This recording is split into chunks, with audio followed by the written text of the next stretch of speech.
All right, I'm testing Victoria 3 patch 1.6, and I'm 5 years into it. I'm doing a France run, and I'd rather not do this video because the Ottomans just took Morocco when I was ready to do it myself, and I've got to go beat up an empire. I've got a lot of things to do today, but I really do owe it to everybody. Let's take a look at 1.6 and some other new things, and let's go over what's in it. The absolute first thing I want to get into is they also announced the Sphere of Influence coming out on May 6th. That's in 2 months. The things that I'm looking at most here are nationalization of foreign assets, interest group lobbies, subject interactions, and foreign investment. These are things that we've needed in the game for a long time, and now they're coming. I am overjoyed with those. I look forward to being able to take over another country's economy without having to take over that other country. It's such a big hassle sending my army in when all I really need to do is sign a few pieces of paper, pay the right people off, and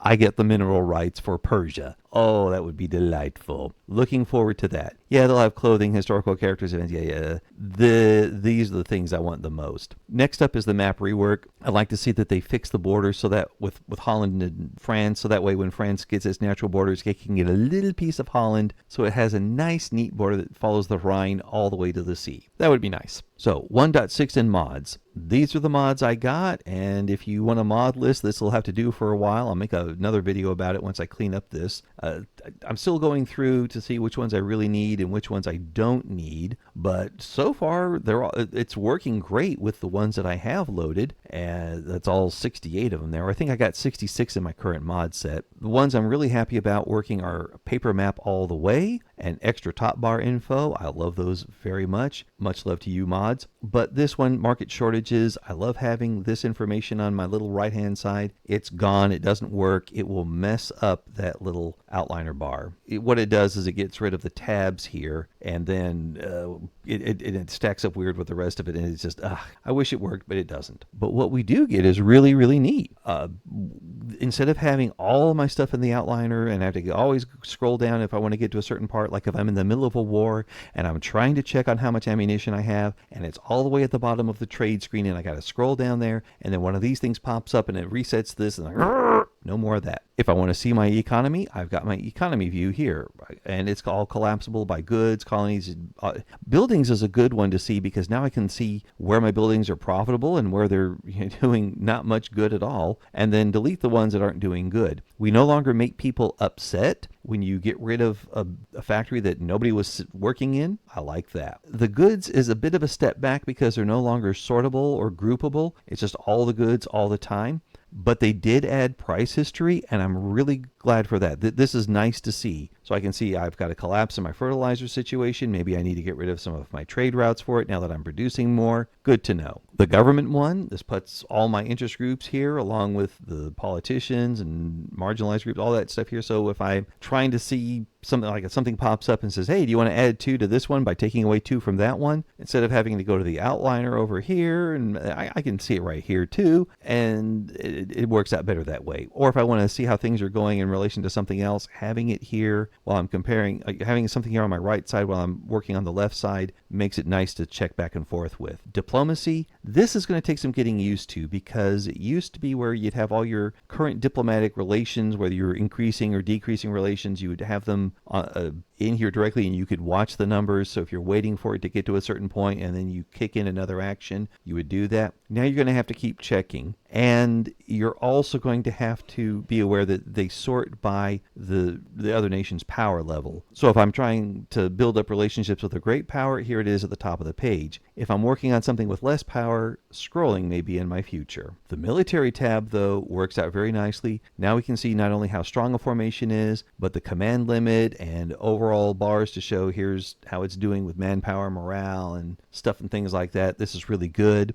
You can also see your generals and which formation they're assigned to. This is a big help. Now I can actually think about moving generals around. So when General Riley here dies, instead of rolling up some brand new one, if I know, hey, wait a minute, I got a good guy over here, I can check out their characteristics and then transfer them to the bigger unit, give them a promotion, and start up with somebody else at a lower level. And you can see also that having the colors in your military forces does help these to stand out. I need to do the same thing for my Navy guys. So that's the right-hand outliner. What do they do to the left-hand stuff? Well, buildings. Let's say I want to build another iron mine. Hit the expand. This is the old school view. Okay, that's nice. I can see the same thing as before. What's different? Hover over this. Now it estimates based on total throughput. This one's going to make 54 more irons, but building in Burgundy only makes 47. And if I did a brand new one in Champagne, I get 52. Well, Alsace-Lorraine looks like the place to build a new iron mine that's got the best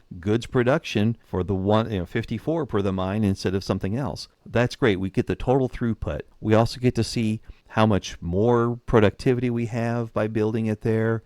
Lots of really good things. This means that I would probably change the style in which I build. Normally it's been spam buildings. I'm down by 3,000. I need to spam it out. Maybe I'll do less of that with this. Or maybe I'll start spamming, but later in the game than I normally do. Because I know when I need some oil, I don't care where it is, we're drilling and we're getting as much as we can of it because we need oil.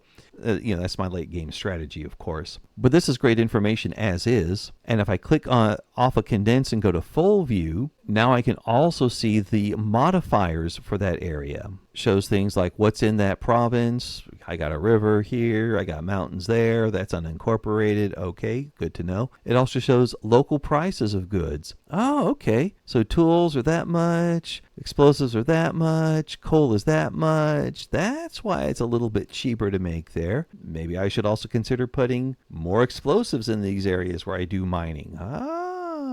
Now it's making sense. And I love how we can switch between the full view and the condensed view. There's times you want condensed, there's times you want full, and being able to go back and forth gives you the flexibility to control the game the way you play. Great to see that. The other one we see some changes on are the military pages. Now, you won't see it here because I have all my units at the top level, but if I didn't have units, or if I had some units that were like irregulars or line infantry, I'd have a button down here to upgrade all units. And if we look in the body of the military unit as well, we get to upgrade everything here as well. This is a good deal.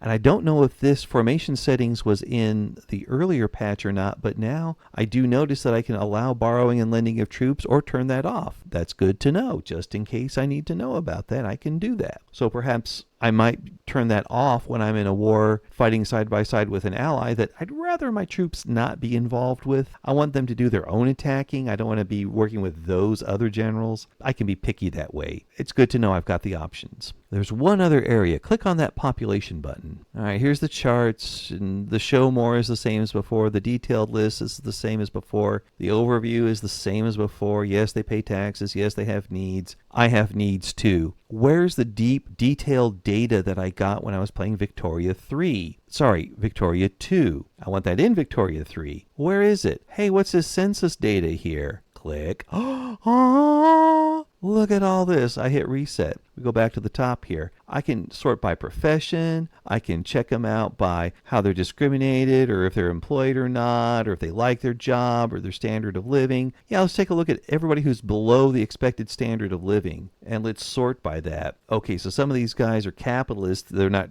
sorry, you're not rich enough capitalist. I can also see their population. It's not that big. Sort the population, and now I can see I've got 187,000 laborers in Normandy that are unemployed and starving, and they're in the petty bourgeoisie and the trade union group. Okay, well, maybe I need to do some building in Normandy to get these guys fed, and I need more laborers, so I need to find businesses that employ laborers. While I'm at it, get the same things going in Brittany, Ile-de-France-Rhône, and so forth, because that's where we got a lot of laborers here. Some are already working on wheat farms and silk plantations. That's great, but we need to do better. We need to make these more profitable. But you can see the power we have in this. Lots of ways to sort the data, to slice it, dice it, and look at it by state and everything. This is going to be wonderful. This is going to cause us to play the game longer, not because of performance issues, but because we have more information to work with, both with the census data and with the building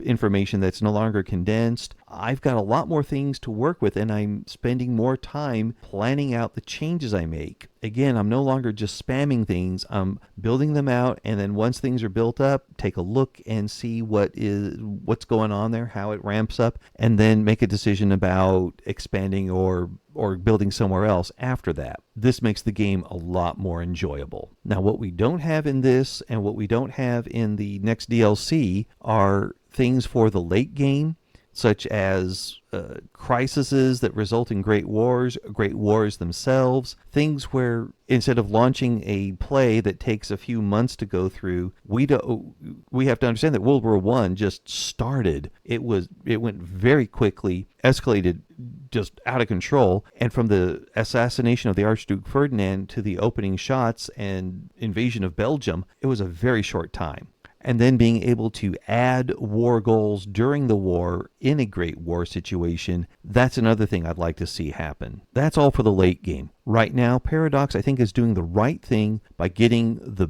early game and mid game working and working well. The sphere of influence mechanics are going to be fantastic. I'm very much looking forward to them. And then the next step would have to be get the late game, get it to where we have world wars, where we are on the edge of our seats, where we're locked in struggles, and thinking maybe I need to reload that save I had from 4 years before. This one's not working out well at all. But 1.6 is a strong patch. Most of the mods are going to work. You get cool new features, and the features that are already in the game are working much better. Now, if you'll excuse me, I believe I need to do something here with the Ottoman Empire. Ah, yes. Return a state. Oh, whoa, I forgot to tell you. This looks nice, doesn't it? And being able to see the prediction of who's going to be on one side or another, that's wonderful. Because the one thing better than beating up on the Ottoman Empire is doing it with friends. Hey, Austria, how would you like to have Bosnia-Herzegovina? Well, I can get it to you about 30 years early. Let's fight the Ottomans. And may all your diplomatic plays go the way you want them to.